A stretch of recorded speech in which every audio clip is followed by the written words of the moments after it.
Hello guys, welcome to the world of digital gold. ഈ digital gold എന്ന് നമ്മളെല്ലാവരും കേൾക്കുമ്പോൾ തന്നെ നമ്മുടെ എല്ലാവരും മനസ്സിൽ കുറേ ക്വസ്റ്റ്യൻസ് വരും. ഇത് ഫേക്കാണോ, അല്ലെങ്കിൽ ഇത് എവിടെയാണ് സ്റ്റോർ ചെയ്യുന്നത്, ഇതെന്താണ്, നമ്മുടെ കയ്യിൽ കിട്ടുമോ, നമ്മളാരെങ്കിലും പറ്റിക്കോ, നമ്മളെ സേവിങ്സ് മൊത്തം പോവോ, ഇങ്ങനെ 100 ക്വസ്റ്റ്യൻസ് ആണ്.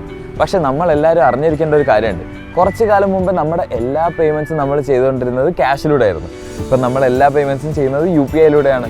അതൊരു ഡിജിറ്റൽ വേ ഓഫ് പേയ്മെൻ്റ് ആണ്. ഇന്ന് ഡിജിറ്റൽ ഗോൾഡും ലോകമെമ്പാടുമുള്ള എല്ലാവരും യൂസ് ചെയ്തുകൊണ്ടിരിക്കുന്നത്. അപ്പോൾ നമുക്ക് ഡിജിറ്റൽ ഗോൾഡിൻ്റെ കുറച്ച് വിശേഷങ്ങൾ അറിഞ്ഞാലോ. സ്വർണം മലയാളികളുടെ സംസ്കാരത്തിൻ്റെ ഭാഗമാണ്. നമ്മുടെ ഭാഷ തന്നെ എടുത്ത് നോക്കുകയാണെങ്കിൽ നമുക്ക് മനസ്സിലാവും, നമ്മളൊരാളെ പൊക്കി പറയാൻ വേണ്ടി തങ്കക്കുടമയെ, പൊന്നിൻ കട്ടിയെ, പൊന്നെ എന്നൊക്കെയാണ് നമ്മൾ വിളിക്കുന്നത്. അപ്പോൾ തന്നെ നമുക്ക് മനസ്സിലാവും ഈ സ്വർണത്തിൻ്റെ മഹത്വം അല്ലെങ്കിൽ അതിൻ്റെ റെലവൻസ് നമ്മുടെ സൊസൈറ്റിയിൽ എത്രത്തോളം ഉണ്ടെന്ന്.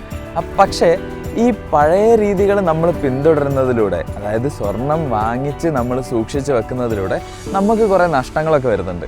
അത് പക്ഷെ നമ്മൾ അറിയാതെ പോകുന്നുണ്ട്. പക്ഷേ ഡിജിറ്റൽ ഗോൾഡ് കൺസിഡർ ചെയ്യുന്ന സമയത്ത് നമുക്കത് കുറേ സൗകര്യങ്ങളും കുറേ സുരക്ഷയും ഉറപ്പാക്കുന്നുണ്ട്.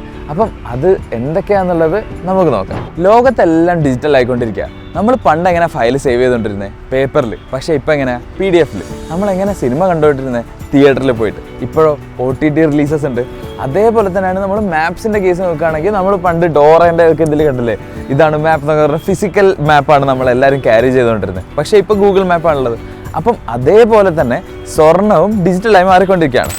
കാലം മാറുമ്പോൾ അതിനനുസരിച്ച് നമ്മൾ മാറണ്ടേ, ഇല്ലെങ്കിൽ നമ്മൾ ഭയങ്കര പിന്നിലായി പോകും. അപ്പോൾ ഡിജിറ്റൽ ഗോൾഡ് എന്താണെന്നുള്ളത് നിങ്ങൾ ഇപ്പോൾ തന്നെ അറിഞ്ഞു വെക്കണം, അതിൽ ഇൻവെസ്റ്റും ചെയ്ത് തുടങ്ങണം. ഡിജിറ്റൽ ഗോൾഡ് എങ്ങനെയാണെന്നുള്ളത് ഞാൻ ഒന്നുകൂടെ നിങ്ങൾക്ക് ഭയങ്കര സിമ്പിളായിട്ട് പറഞ്ഞുതരാം. നമുക്ക് എല്ലാവർക്കും ഒരു ബാങ്ക് അക്കൗണ്ട് ഉണ്ട്. നമ്മളെല്ലാവരും കാശ് അതിൽ സൂക്ഷിക്കുന്നുണ്ട്. നമുക്കറിയാം നമ്മുടെ അക്കൗണ്ട് നമ്പറും അതേപോലെ IFSC കോഡും പിന്നും ഇതെല്ലാം അറിഞ്ഞു കഴിഞ്ഞാൽ മാത്രമേ നമുക്ക് അതിനകത്തുനിന്ന് കാശ് എടുക്കാൻ പറ്റുള്ളൂ. അത് ഭയങ്കര സെക്യൂർ ആയിട്ടാണ് കീപ്പ് ചെയ്തിട്ടുള്ളത്.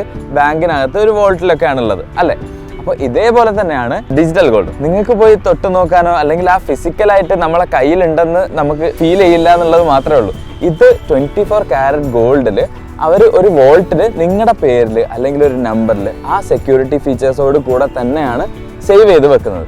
നിങ്ങൾക്ക് എപ്പോൾ ആവശ്യം വന്നാലും നിങ്ങൾക്ക് അത് ക്യാഷ് ആയിട്ട് വിത്ഡ്രോ ചെയ്യാനോ അല്ലെങ്കിൽ ഗോൾഡ് ആയിട്ട് തന്നെ സെല്ല് ചെയ്യാനോ അല്ലെങ്കിൽ കൂടുതൽ വാങ്ങിച്ചെടുക്കാനോ വേണ്ടി പറ്റും. ഇപ്പോൾ നിങ്ങൾക്ക് വീണ്ടും ഡൗട്ട് ഉണ്ടാവും, എന്നാലും എന്തിനാണ് ഡിജിറ്റൽ ഗോൾഡ് വാങ്ങിക്കുന്നത് എന്നുള്ളത്. അതിനുള്ളൊരു നല്ല റീസൺ ഞാൻ പറഞ്ഞുതരാം. നിങ്ങളുടെ വീട്ടിനടുത്ത് തന്നെ ജ്വല്ലറി ഉണ്ടെന്ന് വിചാരിച്ചോ. നിങ്ങൾക്ക് വേണമെങ്കിൽ ജ്വല്ലറിയിൽ പോയി ഡയറക്റ്റ് ആയിട്ട് ഫിസിക്കൽ ഗോൾഡ് തന്നെ വാങ്ങിക്കാനും പറ്റും. പക്ഷേ നിങ്ങൾക്ക് 10 രൂപ വെച്ചിട്ട് നിങ്ങൾക്ക് ജ്വല്ലറിയിൽ പോയിട്ട് ഫിസിക്കൽ ഗോൾഡ് വാങ്ങിക്കാൻ പറ്റും?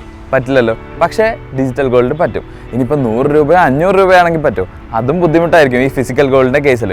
അപ്പോൾ നിങ്ങൾക്ക് ഡിജിറ്റൽ ഗോൾഡ് ചെറിയ തുക മുതൽ തന്നെ ഇൻവെസ്റ്റ് ചെയ്ത് നിങ്ങൾക്ക് അത് 24 കാരറ്റ് ഗോൾഡിൽ വാങ്ങിച്ചെടുക്കാൻ വേണ്ടി പറ്റും. ഈ പഴയ രീതിയിൽ സ്വർണം വാങ്ങുന്നവരും ഡിജിറ്റൽ ഗോൾഡ് വാങ്ങുന്നവരും തമ്മിലുള്ള നല്ല വലിയൊരു വ്യത്യാസം ഞാൻ പറഞ്ഞിട്ടെ.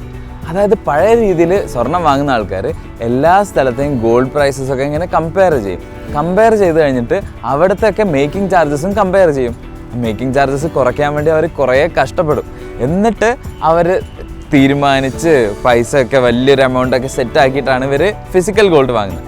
പക്ഷേ ഡിജിറ്റൽ ഗോൾഡ് വാങ്ങുന്ന ആൾക്കാർക്കോ മേക്കിംഗ് ചാർജ് എന്ന് പറഞ്ഞ സാധനമേ ഇല്ല. ഈ കടകളിലൊന്നും പോയി തപ്പി നടക്കേണ്ട ആവശ്യമില്ല. മാർക്കറ്റ് റേറ്റിലെ ഏറ്റവും ബെസ്റ്റ് റേറ്റ് തന്നെ ഏറ്റവും പ്യുവർ ആയിട്ടുള്ള ഗോൾഡ് കിട്ടും. അതും കൂടെ പറയാനുണ്ട്, ഫിസിക്കൽ ഗോൾഡിൻ്റെ പ്യൂരിറ്റിയും കൂടെ നമ്മൾ ചെക്ക് ചെയ്യണം. ഏതെങ്കിലും ജ്വല്ലറിയിലൊക്കെ പോയി വാങ്ങുമ്പം അവർ 24 കാരറ്റ് ഗോൾഡ് തന്നെയാണോ തരുന്നതെന്നുള്ളത് നമ്മൾ ചെക്ക് ചെയ്ത് ആ പ്യൂരിറ്റി ഒക്കെ ഉറപ്പാക്കിയിട്ട് മാത്രമേ നമുക്ക് വാങ്ങിക്കാൻ പറ്റുള്ളൂ. പക്ഷേ ഡിജിറ്റൽ ഗോൾഡിൽ ആ കേസും വരുന്നില്ല. 24 കാരറ്റ് ഗോൾഡിലാണ് സേവ് ചെയ്യപ്പെടുന്നത്. പക്ഷേ ഫിസിക്കൽ ഗോൾഡിൻ്റെ കേസ് വെച്ച് നോക്കുകയാണെങ്കിലോ നമുക്ക് BIS ഹോൾമാർക്ക്ഡ് ആണോ നോക്കണം, 24 കാരറ്റ് ഗോൾഡ് ആണോ, അതിൻ്റെ പ്യൂരിറ്റി എത്രത്തോളം ഉണ്ട് എന്നുള്ളത് നോക്കണം. പിന്നെ അതേപോലെ ഈ ജ്വല്ലറി വിശ്വസിക്കാൻ പറ്റുന്നതാണോ എന്നുള്ളതും അങ്ങനത്തെ കുറേ കേസസ് നമ്മൾ കൺസിഡർ ചെയ്യേണ്ടതുണ്ട്. ഡിജിറ്റൽ ഗോൾഡ് വാങ്ങുമ്പോഴും നിങ്ങൾ ശ്രദ്ധിക്കേണ്ട കുറച്ച് കാര്യങ്ങൾ ഞാൻ പറഞ്ഞുതരാം. നിങ്ങൾ എപ്പോഴും ട്രസ്റ്റഡ് സോഴ്സസ് മാത്രം വാങ്ങാം. ഇപ്പോൾ ജാർ ആപ്പ് കൺസിഡർ ചെയ്യുകയാണെങ്കിൽ തന്നെ നിങ്ങൾക്ക് മനസ്സിലാവും 2 crore യൂസേഴ്സിൻ്റെ മേലെ ആൾക്കാർ യൂസ് ചെയ്യുന്നുണ്ടെന്ന്. പിന്നെ ആപ്പിളിൻ്റെ സ്റ്റോറിലും പിന്നെ അതേപോലെ ഗൂഗിൾ പ്ലേ സ്റ്റോറിലും എല്ലാം ജാർ ആപ്പ് അവൈലബിൾ ആണ്. അപ്പോൾ നിങ്ങൾക്ക് എന്തായാലും ട്രസ്റ്റ് ചെയ്യാൻ പറ്റുന്ന ഒരു സോഴ്സ് ആയതുകൊണ്ട് തന്നെ നിങ്ങൾക്ക് ജാർ ആപ്പിൽ നിന്ന് വാങ്ങാം. മാത്രമല്ല നിങ്ങൾക്ക് ഓട്ടോ പേ ഫീച്ചേഴ്സ് ഉണ്ട്, അതേപോലെ ഈസി വിത്ഡ്രോവൽ ഫീച്ചേഴ്സ് ഉണ്ട്. അടുത്തൊരു കോമൺ ഡൗട്ടാണ് എല്ലാവർക്കും ഉള്ളത്, ഈ എമർജൻസി സിറ്റുവേഷൻസിലൊക്കെ ജാർ ആപ്പിലുള്ള നിങ്ങളുടെ സേവിങ്സ് അല്ലെങ്കിൽ ഡിജിറ്റൽ ഗോൾഡ് നിങ്ങൾക്ക് സെല് ചെയ്യാൻ പറ്റുമെന്നുള്ളത്. അപ്പോൾ നിങ്ങൾ അറിഞ്ഞിരിക്കേണ്ട ഒരു കാര്യം എന്താണെന്ന് വെച്ചാൽ നമുക്കൊരു സെൽ പ്രൈസും ഒരു ബൈ പ്രൈസും എല്ലാ സ്ഥലത്തും ഉണ്ട്. നമ്മുടെ ഗോൾഡിൻ്റെ മാർക്കറ്റിലുള്ള ഡിമാൻഡും പിന്നെ ഇൻ്റർനാഷണൽ മാർക്കറ്റിലെ ഫ്ലക്ച്വേഷൻസും എല്ലാം കാരണം സെൽ പ്രൈസും ബൈ പ്രൈസും തമ്മിലൊരു ഡിഫറൻസ് എന്തായാലും ഉണ്ടാവും. നമ്മൾ വാങ്ങിയ അതേ റേറ്റിന് തന്നെ ആയിരിക്കില്ല നമുക്ക് വിൽക്കാൻ വേണ്ടി പറ്റുക. അപ്പോൾ നിങ്ങൾ എപ്പോഴും അത് ചെക്ക് ചെയ്യണം. നിങ്ങൾക്ക് ഗോൾഡിൻ്റെ സെൽ പ്രൈസ് ഏറ്റവും കൂടി നിൽക്കുന്ന സമയത്തായിരിക്കും നിങ്ങൾ സെല് ചെയ്യേണ്ടത്. അല്ലാതെ നിങ്ങൾ സെല് ചെയ്യാൻ നോക്കുകയാണെങ്കിൽ നിങ്ങൾ വാങ്ങിച്ചതിലും കുറവ് പൈസക്കായിരിക്കും നിങ്ങൾ സെല് ചെയ്യേണ്ടി വരിക. അപ്പം ഫിസിക്കൽ ഗോൾഡിൻ്റെ കേസ് അതാണെങ്കിൽ സെയിം കേസ് തന്നെയാണ് ഡിജിറ്റൽ ഗോൾഡിന് വരുന്നത്.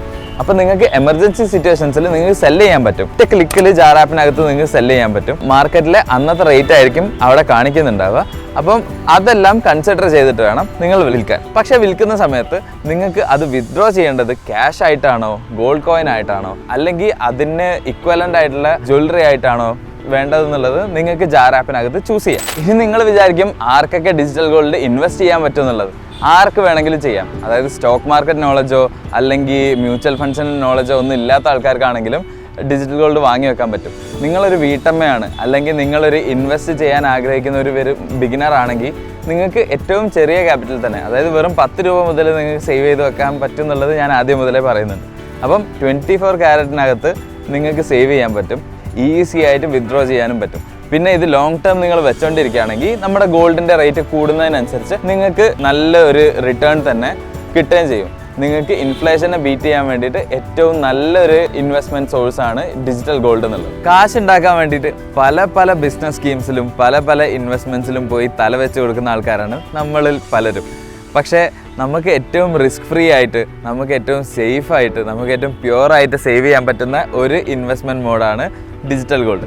നേരത്തെ ഞാൻ പറഞ്ഞ പോലെ ഏറ്റവും ട്രസ്റ്റഡ് ആയിട്ടുള്ള സോഴ്സസ് നിന്ന് തന്നെ വാങ്ങാം. അതായത് ജാർ ആപ്പിൽ നിന്ന് തന്നെ വാങ്ങാം. നിങ്ങൾക്ക് ആപ്പ് സ്റ്റോറിലും പ്ലേ സ്റ്റോറിലും ഒക്കെ അവൈലബിൾ ആണ്. ഡൗൺലോഡ് ചെയ്യുക, സൈനപ്പ് ചെയ്യുക. ചെറിയൊരു വെരിഫിക്കേഷൻ പ്രോസസ്സ് ഉണ്ടാവും നമ്മളെല്ലാ പേയ്മെൻറ്റ് ആപ്സിലും ഉള്ള പോലെ തന്നെ. അത് നിങ്ങൾക്ക് പാൻ കാർഡോ നിങ്ങളുടെ ആധാർ കാർഡോ വെച്ച് ഈസി ആയിട്ട് ചെയ്ത് തീർക്കാൻ പറ്റും. അത് ചെയ്ത് വെക്കുക. അതാകുമ്പോൾ നിങ്ങളുടെ വിത്ഡ്രോവൽ വളരെ എളുപ്പമായിരിക്കും. അപ്പോൾ ഇനി ഒന്നും നോക്കണ്ട, ജാർ ആപ്പ് ഡൗൺലോഡ് ചെയ്യുക, സേവ് ചെയ്ത് തുടങ്ങാം.